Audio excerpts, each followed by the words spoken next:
Welcome to the Footy Museum and the podcast associated with said museum, which is called the Footy Museum Podcast.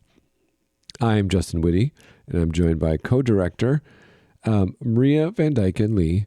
Hello, Maria. How are you? Hi, Justin.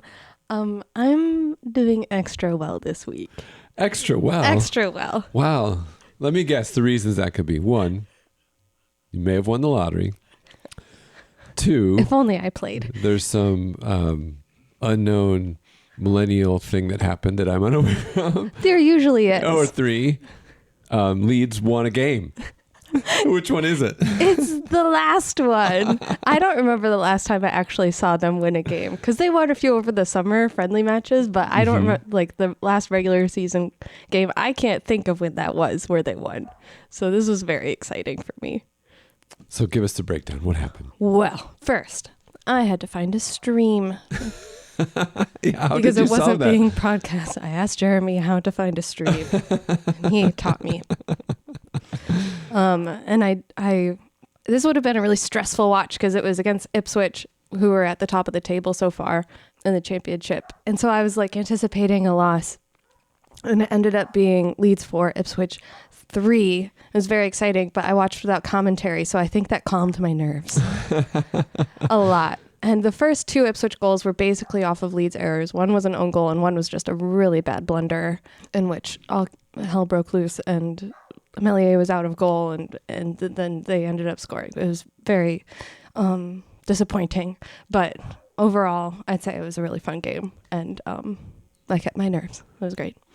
That's great. I saw that score and it made me think, oh, they're finally settling into the championship. Just seems like such a wild west down there. I know. Yeah. But Nyanto and Sinistera were finally playing again. That's good. And they both scored. And the new striker, Perot, also scored. So that was exciting. So why did they agree to play again? I don't know. Things been resolved? Probably not. They're probably getting out of there, but who knows? I don't know. My inside sources are not reliable. Inside sources. Googled it and nothing came up. Well, that's great. There was a lot of other football this weekend. The Premier League, obviously. Christian Pulisic scored another goal for Milan, and there's this great video going around of the fans chanting his name. He must love that. Nice. So that's nice for Americans abroad. You know what my favorite part of soccer/football is? What's that? My favorite part is after somebody scores and then all of their friends pat them on their back and cheer. And the group hugging. Yes. I want that experience someday. Just doing my job and then all my friends come and cheer. Well, no one Why haven't you done that yet? I'm sorry. No one does it better, I think, than the face of the MLS, Lionel Messi and his crew, who ironically played their first ever MLS match, official MLS match this weekend. He only played for 35 minutes, but he came in and there was a play where we say Basquiat, whatever, linked up with Jordi Alba, who did a crazy like bicycle pass kick to Messi in the middle, who then did an outside of the foot, just deranged angle to the side, incredible. To their young, like I think he's still a teenager. Is he that Miami local? Yeah, he's from the Miami system. Who's really his level? Is it Carmacci? What's his name? His level of play is really. You can just see it rising, playing with these quality players, and then he perfectly crosses in, and basically Messi walks into the goal with it. It's a great moment. It was in New York, Red Bull Arena, but it was clearly a pro-Messi crowd because the place went crazy. And then he's good at celebrating, and it's a good segue into one of the things we're going to talk about today, because I noticed there's all these clips of Messi totally owning MLS and then him happily celebrating, be one of the guys not being egotistical, are huge as clips because they're not limited to, they're not geo tagged or anything. So they're seen everywhere and they're getting all this attention. It's drawing attention to him and obviously the league, but I think it's also drawn the attention of one Cristiano Ronaldo. Oh. Because if you may remember Ronaldo's early days in Saudi Arabia, there was a lot of footage of him looking grumpy and very Ronaldo-esque at not being handed goals on a platter. All of a sudden this weekend, I noticed videos popping up my feed of Ronaldo scoring a hat trick and him, what I would describe, forced smiling celebrations with his teammates, of whom I'm sure he does not know their names. And he's like, and the saddest one is there was one, I think after he got a hat trick, and it only had 36 likes. And I was like, when did this get posted? And it was like 2 hours old. And it only had 36 likes? Yeah. Who posted it? I don't know. It probably wasn't the main source, but still, anything with Messi is getting like. Yeah. So I just think it's funny. I think that there's a little more attention being paid to MLS in Saudi Arabia than they would like to lead on. And I've said that kind of ties in to what one of the things we're talking about today is we decided with all of the high ticket price players going to play in the desert in Saudi Arabia and all the attention around that and all the controversy around that, we might look at some of the designs of these clubs that make up the Saudi League. I must admit, I gave this league as much research as it deserved. I'll just leave it as that. I think that's a great summary of the issues here, because obviously there's controversy surrounding this league, and they have very specific goals to be one of the top 10 leagues in the world by 2030. The controversy being, of course, the human rights violations in Saudi Arabia, the consistent ones, and then also all of the corruption and stuff surrounding the league itself. Okay, so the Saudi Pro League, also known as the, and pronunciations as usual, apologize, Rashan Saudi League for sponsorship reasons, is the top flight of Saudi football. It was founded in 1976 and has a number of teams. There are teams. Yes. I'm sorry. It has 18 teams, is the top level of the pyramid. It awards 2 cups, the King Cup and Super Cup. They do play in the Asian Champions League and the Arab Club Champions Cup in terms of kind of international competitions. So the team with the most championships is Al Hilal, which you may recognize as one of the teams that have been snatching up Premier League players. And it is a league most famous right now, I'd say globally, where last year is where Cristiano Ronaldo went to Nassr, and he was the first of what has been a wave of later career footballers getting exorbitant payouts to play in a league in which the top 4 teams are funded by the Saudi Investment Fund, the same owner of all of golf now, originally the LIV Golf, but they've bought out the PGA, the same owners of Newcastle. And we know that the Saudi Investment Fund goal is to improve the overall image of Saudi Arabia through sport. And this is part of Saudi Arabia's expansive plan called Saudi Arabia 2030, in which they want to establish themselves as a global center of culture, tourism, sport, and innovation. AKA sports washing. AKA sports. Yes.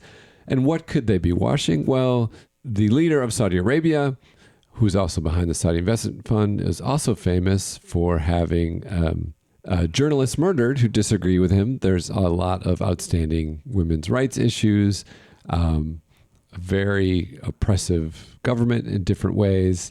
And let's not forget, there's still talk about, here in the U.S., Saudi's involvement in backing of different, what would be called terrorist groups, including the individuals who carried out the attacks on September 11th. So here we go. Just a couple things. Just a few things. So, but the league is older than that, right? I think the tricky thing I have with looking at this from an American perspective, there's a lot of negative connotations. And I think inevitably there's some that are factual and truth-based and some that are slanted from kind of a lack of awareness, right? Mm-hmm.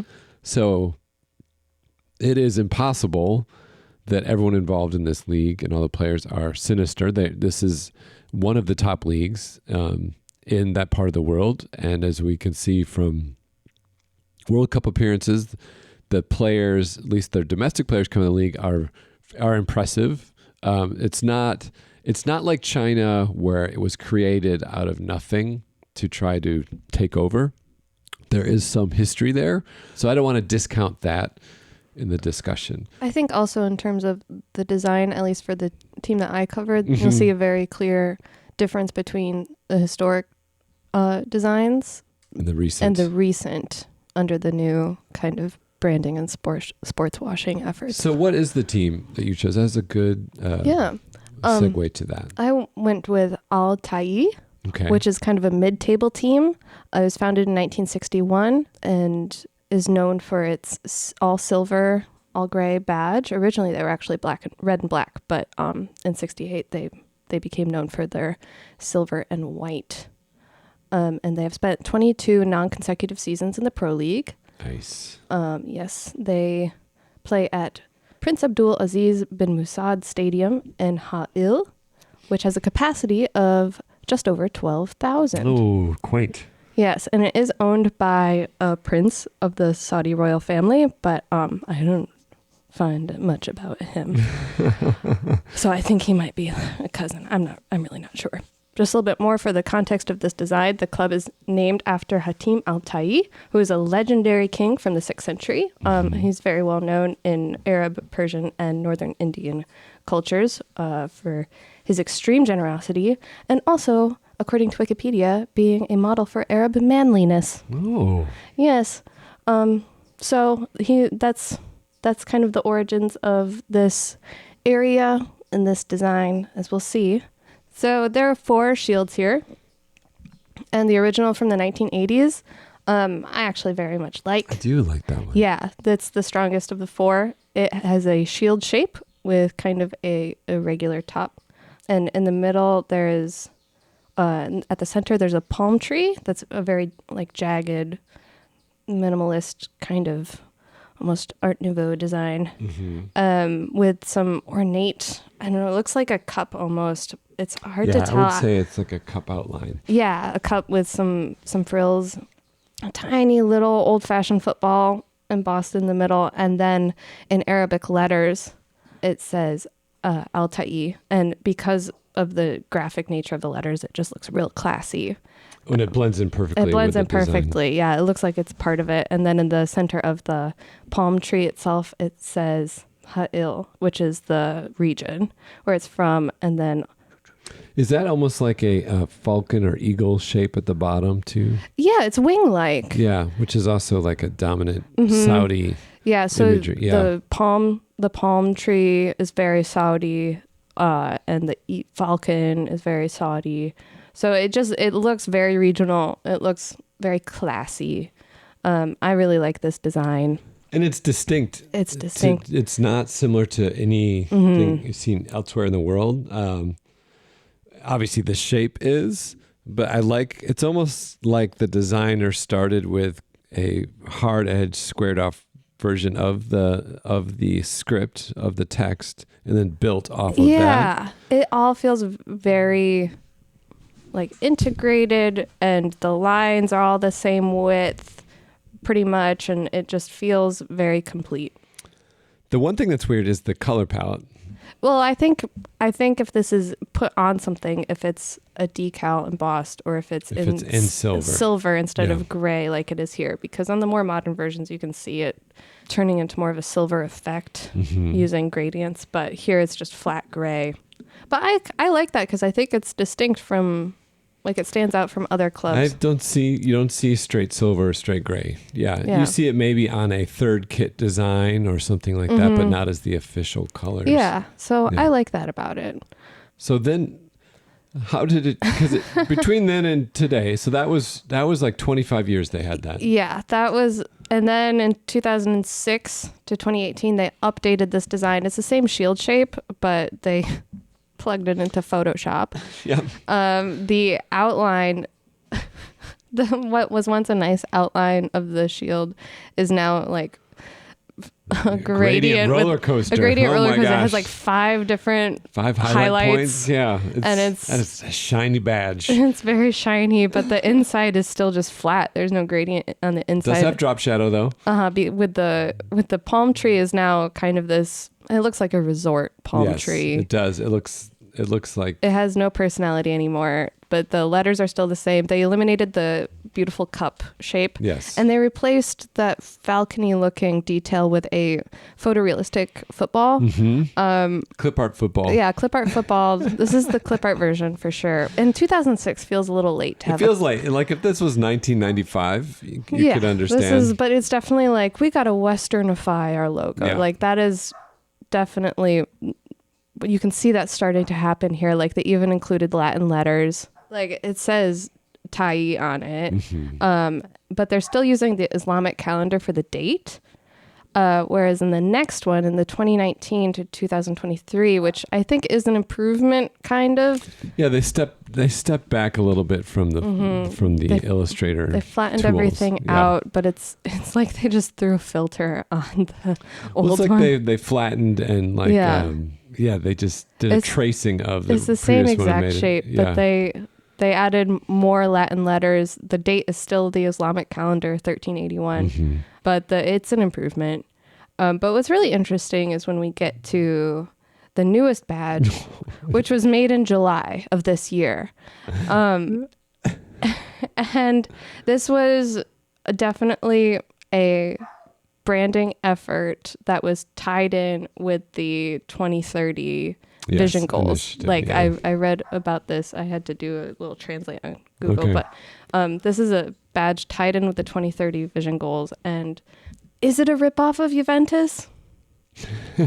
I think it is because they did the same thing that Juventus had done, where they took their shield shape and used like J to make that shape, and they've done the same thing with the T. And I'm not quite sure what the second character is supposed to be, but I know it's supposed to tie in with Altai. Like that's it. I'm not quite sure the literal shapes of the letters, but that is definitely what it's supposed to be. They've changed to the Gregorian date, so it's 1961. So that's very Western. So they still have at the top left, on the top left of the shield is filled out by the Arabic name Altai, and then under that is written in the Latin letters Altai 1961. And then the shape of the shield is made by a T curving in at the bottom and a Y shape. Yeah. That's a 9 maybe? 9. I'm not exactly sure, but that's on the other side. And they've added a horse on the inside. Not a full horse. A horse's head. Yeah, so it's sticking out of the area in between, and it's centered. It's a little strange, oddly placed. And they put out this whole like video about the history of it tying in with King Hatim, and how he was an equestrian, and they're honoring him in the history of this place with this, adding this horse, and just trying to cement it in the land, but then also updating it with this Western look is kind of an interesting move to me. Like the current one is hideous. Yeah. I mean, and it's like one of those not quite accurate, overly muscular horses. It feels very NFL. Or CFL, like Canadian football. It's like not. It's not. It even wouldn't pass the. Like there's too many. There's just a little too much muscle detail, and then just the head makes it kind of weird. And those it's two large letters are just so awkward. And I don't. And I need an Arabic speaker to explain what it's literally supposed to be to me, because I don't understand it. Well, this is an interesting evolution, because the original is light years ahead of the others, and you almost wonder if at some point there's hopefully a chance for them to return to that. But the original does not fit in with the goals of the new goals of a global vision. If I had to guess, this was not a decision by a designer. This final design. I think there was designers involved, but I would be surprised if their input or desires were what led the direction of it, because it looks like you have to do this, you have to include this and this. No, it has to be.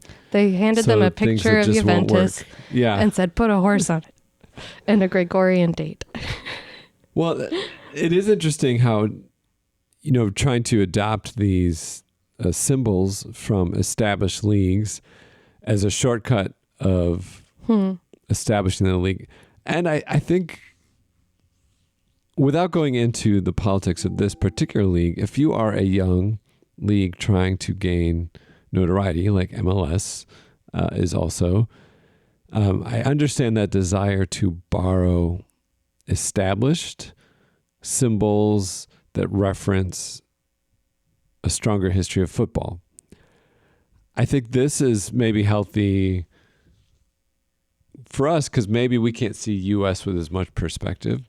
But I suspect there's a similar effect, however, in that from the outside, it does not ring true and almost gives it a more generic quality, because what I would like... You're talking about the MLS right now? No, I'm talking about the Saudi Pro League in parallel to the MLS, is that looking at that final design you just talked about, and also the design I'm going to talk about from Nassr, which borrows a crown, which is very similar to a crown you might see, say, like on a Madrid crest or any number of crests that were originally associated with royalty or want to have that tie-in, is that you see the reference being made, but with different leagues, you, as an outsider, you want to see something distinct about that league. Distinct to that region, distinct to how it developed, and that's what makes it interesting. So on the U.S. side, I think there's been a lot of pushback against kind of the early 1990s logos the teams had when they were created, because they were too like Photoshoppy and 90s and American. And in the U.S. soccer fan base, there is a kind of a repulsion by them. But if you get outside of the fan base, people really like those because they're distinctly American, right? They are. They're a little charming in that way. Yeah. If you can deal with the way in which it's charming. Own who you are. You know America. What I mean? Like, just own it. And like... It's soccer. And knowing a little bit about some of the design ideas of that time, because I was watching something that was talking a lot about like the Toronto Raptors original design, which was crazy. And they had on their jerseys oversized cartoonish Raptors playing basketball in a uniform. Like it was the peak of that 90s. But there was almost this design at the time. There was a section that was just embracing the over-the-top Americanness and kind of craziness, running with it, not different from, say, maybe like a Memphis style of furniture design, or perhaps Venturi Scott Brown architecture-wise. So Venturi Scott Brown famously like really adopted very American suburban look thing. They were the original designers of Gurney Mills Mall in Illinois. And anyway, sidetrack. So if you can see it as that, it's unique because it is tied into where it is. And what you just described is that being completely washed away. And the same thing happens with the Nassr. Is it Nassr or Nassr? I don't think either is probably. Yeah. But with their design, you see the same thing. So this is a club founded in 1955. Their first crest from 55 to 71 is the club name in very kind of calligraphy script at the top over a large V, and then what I'm imagining is the date down the middle. Is that correct? I'm not sure. But it's not contained in any shape, and it's a very pale, like gold yellow. I like that butter yellow. It's a butter yellow, but it looks like three disparate elements kind of thrown together. Yeah. But then in 1971, they hit on what I think is probably my favorite design of any of these clubs at any point. It is a simple, and it's very Leeds-esque, Maria. Oh, I was just about to say. It's a simple circle with the outline of Saudi Arabia, with the land masses being in yellow, and then the water surrounding the country in blue. So it's yellow and blue colors, which are the club's colors. And then at an angle, in a much more hard edge version of script, is the club name. But to a Western eye, it almost resembles like a trumpet on its side, I would say. The letters. The letters do. But it fits nicely within the outline of the country because the end of the letter of the name in script turns up in like an eye with the dot, and that follows the shape of the peninsula of Saudi Arabia. And then you have the kind of abstract, which natural coastline highlighted between the yellow landmass and the blue water. But it also kind of looks like a football shape. But there's no other text or anything. And it's simple. It is definitely distinctive to the area, to the league. And it's strong. And then the one that followed. I like this one better. They have two from 71 to 09, two versions, right? So the other version has that same design in the middle, and then script around the outside, including the full name and founding date, I believe. Not being able to read Arabic, I can't tell you for sure, but also very good. I like this. It's a very thick ring. Second one, it feels more like circle. a complete crest design, and I'm always waffly on map outlines for designs just because they're so jagged and have so much detail just by the nature of being a landmass. So I like that it's kind of like contained within this more structured ring. And again, the really beauty of the script in the outer circle works really well. It is simplified, hard-edged, but by its nature, there's a lot of variation in that script and a lot of accent marks and that really work to add little details and really beauty. The script across the top of the circle is in a larger, thicker font and then smaller bottom. And I would say it's also very nice. I think so. These two to me are the top designs of the whole league at any point. I would say it's just like a really beautiful written language. So it's, I know using Latin alphabet makes it more global to other countries around the world, but just I think this is one of the things too with a globalized society is that like people give in to the Europe of it all, and and they like make accommodations for people. I'm like, well, we can do a little work. We don't have to learn how to read Arabic, but we can learn how to identify clubs. Right. Or at least how they write out the key elements of the club, like the name. I'm guilty of this, but you could do that. But that kind of globalization took hold in 2009 as the league started to have more outward facing goals, and you get not a great update. So it is kind of a curved crest, like a Leeds shape. Again, a Leeds reference. This is very mimicky of their history as well. Yeah. In the center, there is a circular shape that now has overlapping lines kind of in a V shape to suggest kind of a rounded pattern that suggests both a ball and a lot of movement. And in it is now just the outline of the country with some of the water, and then the club name in Arabic, but much thicker font and kind of condensed. And then over that circular design that I just described, written in English, is the club name with a falcon on the end, and then 1955 underneath. What is that thing on top of the end though? Is that? It's a falcon. Yeah, but is there also like a little ball? Is there another ball? I think it is. Yeah, it is. It is a soccer ball.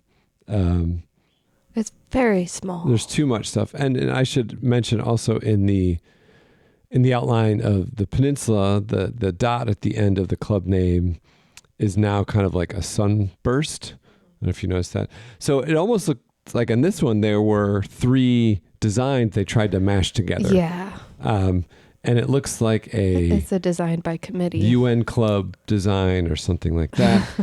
And then 2011, they start to try to mimic European clubs where it looks very Belgian. they return to the circle, but now it's all in English, and it starts to say football club in English.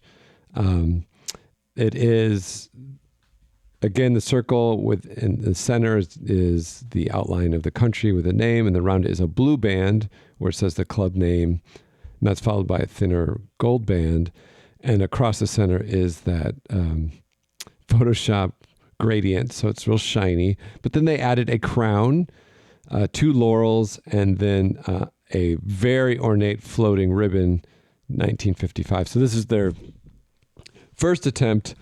And then since 2020, they got rid of the ribbon and the laurels, and they have a very Real Madrid. It's better.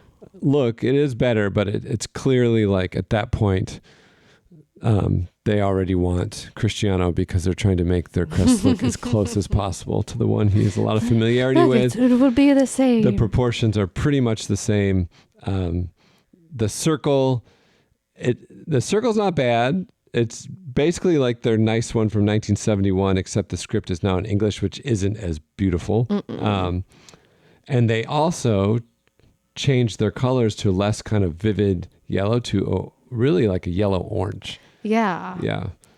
So, and this is, of course, 3 years after that is when Cristiano Ronaldo signed with them for a record $200 million a year. I think Sadio Mane is also joining them this year. So that kind of transformation and connection in the design to the European League is translating to they're trying to get respect by just bringing in anyone and everyone who is respected from that league. And you're getting a real divide, I would say, in football from players who are willing to take what is really obscene paydays. I mean, astronomical amounts, with some who are refusing that, such as famously Messi decided to turn down a $1.3 billion contract. And it's a tough call, but again, it's similar to the design. It brings some attention, but now it's like, well, now it's just maybe not as established, not as good, but recycler of the players and names that we already know and losing. I'm sure there's like fantastic Saudi players. We don't know. They do very well. Yeah. In the Asian league. So I don't know. It's a conflicted feeling, and it's interesting to watch because they are, like it or not, going to be players on at least in the transfer market scene for quite some while until they move on to another project, perhaps. And they inevitably are putting a lot of salary pressure on the entire world. So it's changing the game one way or the other and in a direction that is not ultimately great for the game. And for that, I can't help but view all of these with a negative slant because of my feelings about that the government of that country to some extent, but just related to football, what just showing up with that much cash to the table kind of does in terms of putting that kind of financial pressure across the world. Yeah, because it's not a vacuum. Yeah. Every decision that every powerful federation makes affects the other ones, like a domino effect. Yeah, so that's it. I can't, I've yet to watch any of these games, or they're kind of hard to watch. I've seen some clips from all over, from some decent looking play to some like people trying to highlight it, suggesting it's a horrible league. I don't think it's a horrible league at all. I think it was, as the history shows, already a decent league in the region, a good league in the region. And again, having seen the Saudi national team play, that there are good footballers definitely in Saudi Arabia. So I just don't know much about the gameplay. So I'm left is just the politics of it, which does leave a bad taste in my mouth. Yeah. Well, I think the design of these interweaves with the politics in a really real way. Very clear. That you can see by date. So it's just another example of how football is life. We should try to find a fan to have on the show of the Saudi League to inform us better in some of that history, and then maybe get insight into how those dramatic changes are viewed by someone who's maybe followed the league for a while. And I'm also curious about the ways that the government, every country, uses sports to influence their citizens. Not just sports washing their image for the outside world, but also keeping their people happy. And I saw this video from TIFO where they had some sort of expert or source that said that, this is in part a effort by the government to keep the men in the country happy. And they're like, we'll give you anything you want. You want Ronaldo? We'll give you Ronaldo. Just be happy with us. That is the Saudi Pro League. I think the other big news, obviously dominating the news this week, is how Spain's Football Federation has decided to take a dump all over their World Cup champions. Not only by the action of their president immediately following the victory of the World Cup champions, but then the refusal to take responsibility and action based on really stupid behavior. And it's interesting to watch now. Men's players from Spain are starting to boycott and play.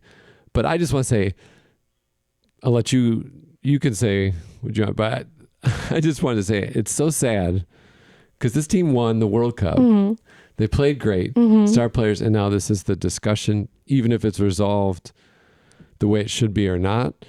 So forcefully kissing a player is ridiculous. That's one way of putting try it. to imagine. Well, it's so many things, but through that action,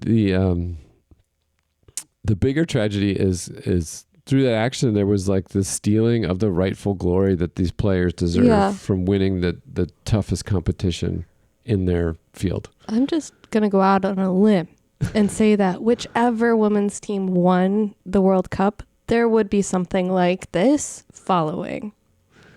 Some sort of something in regards to how the team isn't supported the way that ideally it should be supported. It's at varying levels. Yeah, at varying levels, of course. Right.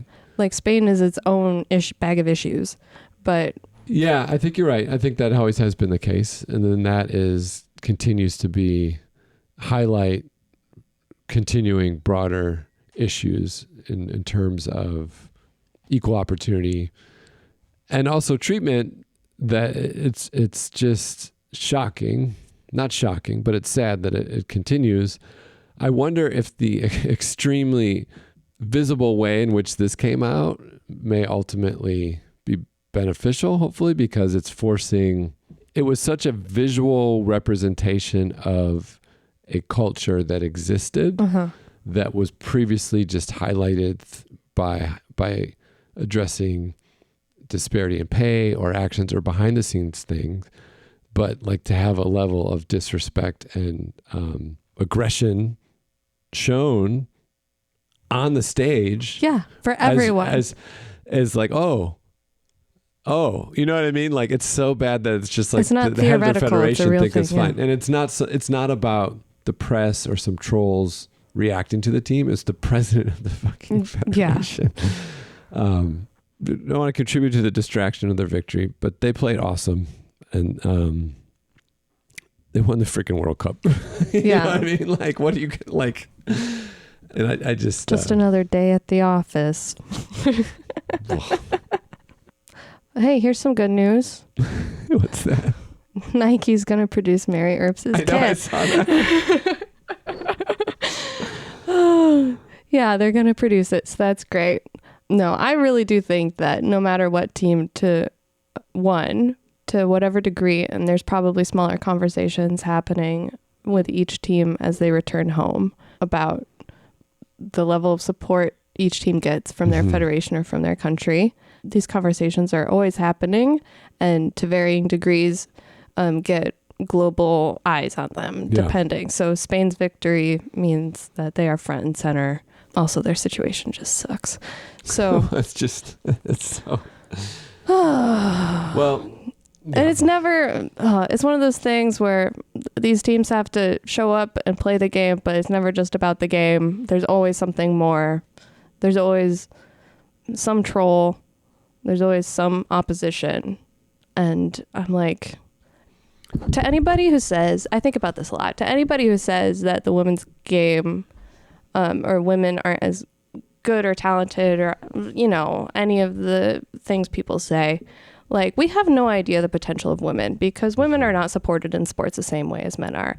And it starts with basically every girl who's in PE class or like a high school athlete. Like, I was a high school athlete. I never got told how to eat. All the women's beauty standards are to be smaller, not to be stronger. Mm-hmm. And so they say and I confused being small with being fit. Mm-hmm. And I was confused when I couldn't run a mile. And I'm like, I'm fit. I play sports. Why can't I run a mile? Turns out if you eat something, you can run further. So, and I didn't figure that out until I was 30. So I don't, we have no idea what the potential of women is. And it will take generations before we even start to see it, because these things take time. And it starts now with the kids to reach the potential that the men's league has been reaching continuously for 100 years. In most countries. So painting with a broad brush here. But I'm just saying, the gap is a lot shorter in the US. Yeah, I know. But we're talking globally here. No, I'm sorry. Yeah. So, yeah. Well, there was an interesting ad campaign for this World Cup that was put out by a French company where they took highlights from women's soccer players from France's biggest stars, and they doctored them so that the action was exactly the same, but the players were transformed into a top-level male athletes, Mbappe, Griezmann, etc. And then the video starts with talking about the amazing game, and you're watching these highlights and you're seeing these players, these male players, and scoring these bangers, doing all this great work. And then through the video, they reveal what they did and showed how they do it. And then they re-show the exact same clips with the women. And I think in addition to the obstacles, there is still not a realization of an automatic discounting of skill prior to it even going on, because people reacted to the first part of this video like, oh yeah, these are amazing clips. Of course they're doing it. Well, guess what? The exact same thing is being done by these players already. So I think there is some gap, absolutely, as you highlighted, but there's also a bias in viewing. And again, that doesn't change without more and more exposure, right? Well, to the fostering of players and talent, I'm saying we're going to have a larger talent pool as younger generations are being supported to be better athletes, because as we support more young girls to be better athletes, the talent pool is just going to grow and grow and grow and grow. So then the level of play all across the board is going to improve. Yeah.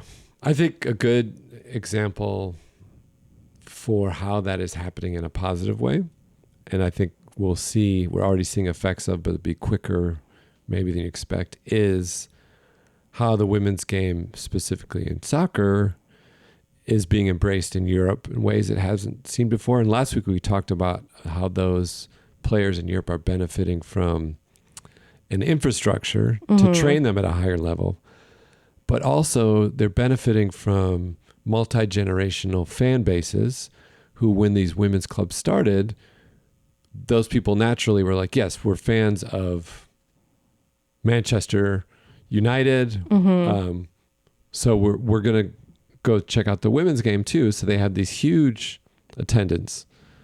And I think I would guess that a lot of those spectators who are drawn in because it is their club, there's a history, they love that sport, were then also shown a top level product. And they have clearly retained those crowds, you know. Talk about speeding up the recognition when you have that many people continually watching that product at that high level, and then it's fed by those clubs. That gives me hope just in our discussion in the small corner of soccer, right? Broadly. And does again point to the issues with NWSL as being just too small to keep up. Yeah. And in a way, not able to provide the players the levels they deserve. But in the same way, MLS is that as well. That's what we said. It's not men versus women. It's U.S. versus Europe. Ultimately. Which side are we on? We're on the beautiful games side. Well, Maria, is there anything else this week that you are looking forward to? I have to check to see who Leeds is playing. Oh, I should mention that the Fire played horribly and lost again. I fell asleep after that red card. A dumb red card. I was like, oops. And somehow they're still above the playoff line. I don't know. I just don't know. That commentator on that game is not my favorite. Kalen Carr? I don't know. He used to play for the Fire, so I have a soft spot for him. Oh, we're playing Salford City. Oh, Salford? Salford. I've never heard of They it. have kind of a cool crest. Oh. It's just a lion. It looks like Aslan. Yeah, the outside of the shield is the lion's mane. That's cool. It actually looks more like Scar than Aslan. Oh, that's true. Yeah, because it's red and black. Speaking of commentators, on that Open Cup game. Oh, the Messi Open Cup game. Yeah, the Messi Open Cup game. Which was another, I forgot, that was another bonkers game. And it's fun to watch. It's very fun to watch. And Ray Hudson's commentary is so hilarious. Poetry. Just when he says Messi, he bends light. He changes history. Soccer is the labyrinth and Messi is the minotaur. Oh my gosh. Okay, Maria. I think that's it for this week. Okay. As they say, every time Cristiano Ronaldo leaves the stadium, goodbye. Is that what they say? I have no idea, but that would be the polite thing to say. Someone probably says it somewhere. Goodbye, Christian. Okay. Ronaldo. Cristiano. Ronaldo. All right. Okay, goodbye. Talk next week. Bye.